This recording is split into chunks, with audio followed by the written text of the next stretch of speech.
Let's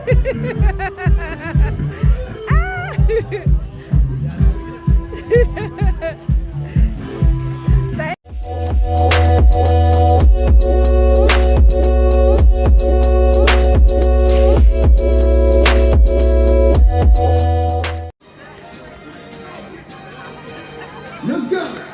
Here we go.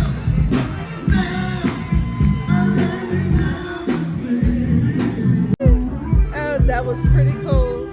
I am at the American Foundation for Suicide Prevention. This is the Lynchburg Out of Darkness walk that I am attending, and I am a big activist for this. I started this and I included it with my podcast Proactive Eye because a lot of people don't realize there are so many victims and survivors of abuse who die by suicide because they see no way out. They see no other way out, and sometimes they take their children along with them as they do this because they see no way out, and the pain is so great. And so I am here and I am going to do the walk, and also I would like to include that this is something that flows heavy in my family. Right now it's just suicide ideation. About 3 weeks ago, I had a relative, a very young relative, 22, I think. She attempted, and fortunately, she was caught in time. She was caught, so this is why I do this.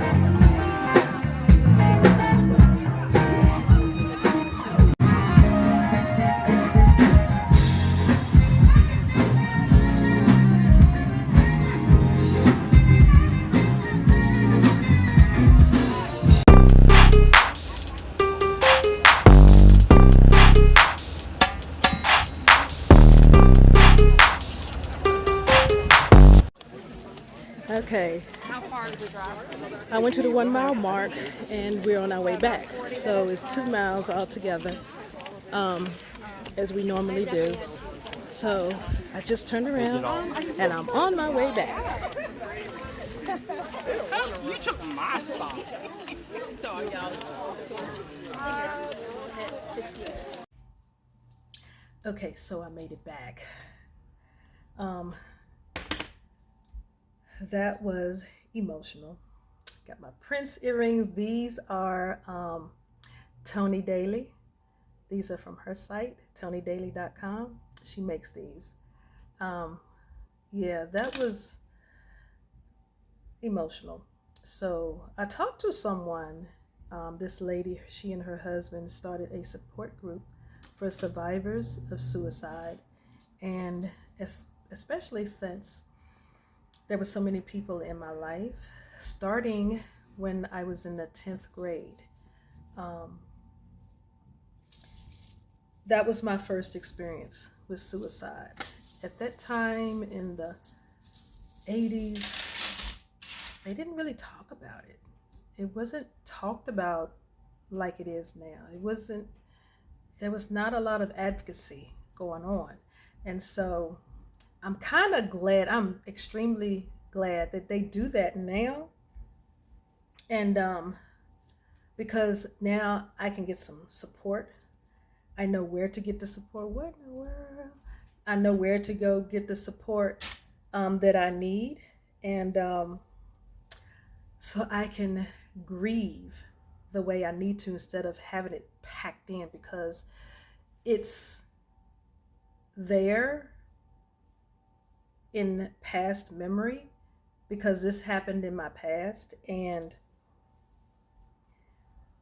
there's a lot of healing that has taken place since coming out of a life of abuse, And as I keep going back and keep going back and keep going back, I'm finding it necessary to, anytime a memory of something else comes up, I'm on it. I don't want to waste any time. I feel like if it has surfaced or resurfaced from where I didn't deal with it before, that means it's time.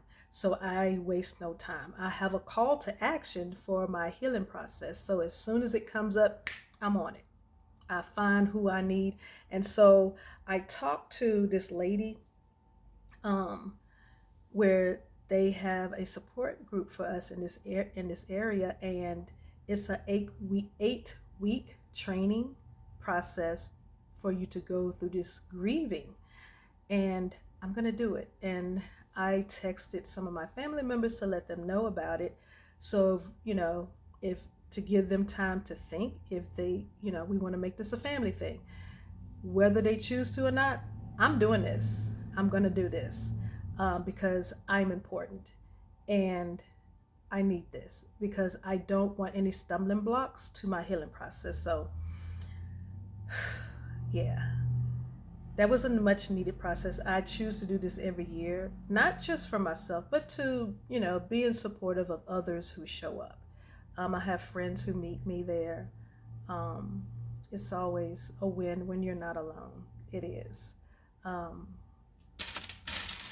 I don't remember what each one of these are for, like the different colors. Like this one is for I'm going to screw it up because I do it every time. LGBTQ is different colors. And so I have a couple of people with that. I only got one. I didn't think about the other two people until later. So teal, I think that's someone who has struggles. So I have 2 teal.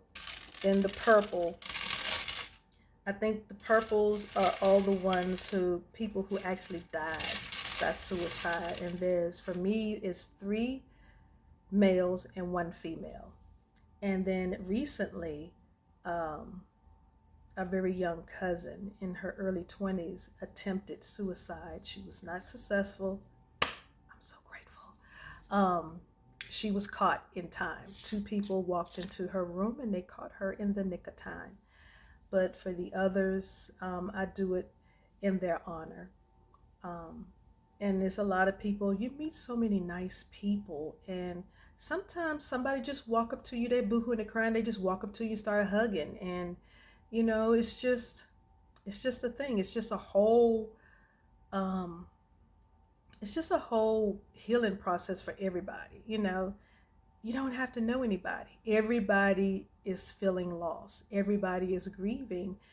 And although years have gone by, it's never easy when that memory of that person comes to mind and they're no longer here and they died the way they did.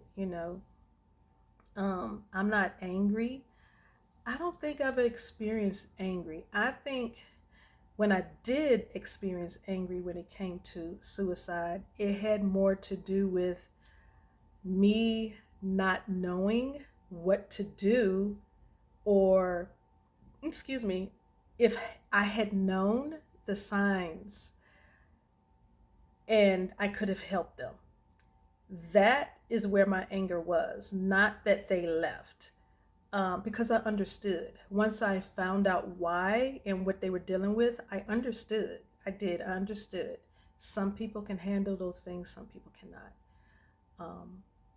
But for what it's worth, other survivors of suicide, I'm here. And I'm glad that you are here with me, because I don't like being alone with this. I don't. And it's nice to know that there are other people. Hey, do you have a minute? I don't even want to talk. I just don't want to feel like I'm alone. And a lot of us are like that. So sometimes people hit me up in my inboxes or emails, and it was like, I just want to ramble. I know a lot of stuff not gonna make sense, but I just need to ramble. And I'm like, okay, ramble on, because that helps. A lot of that comes with the healing process as well. So, for all of you who have lost someone dear to you by suicide, you're not alone. And those of you who have thought about it, who have ideation, you're not alone. Your story is not over. There is a bright side. I know you may not see it right now, but there is a bright side. Please reach out to someone. There's always someone available that you can speak to, whether it's a hotline, whether it's a best friend, whether it's your chaplain, anybody. Just reach out to anybody because you're worth it. You're too valuable. So I'm going to end this and I'm going to get some rest. Talk to you later.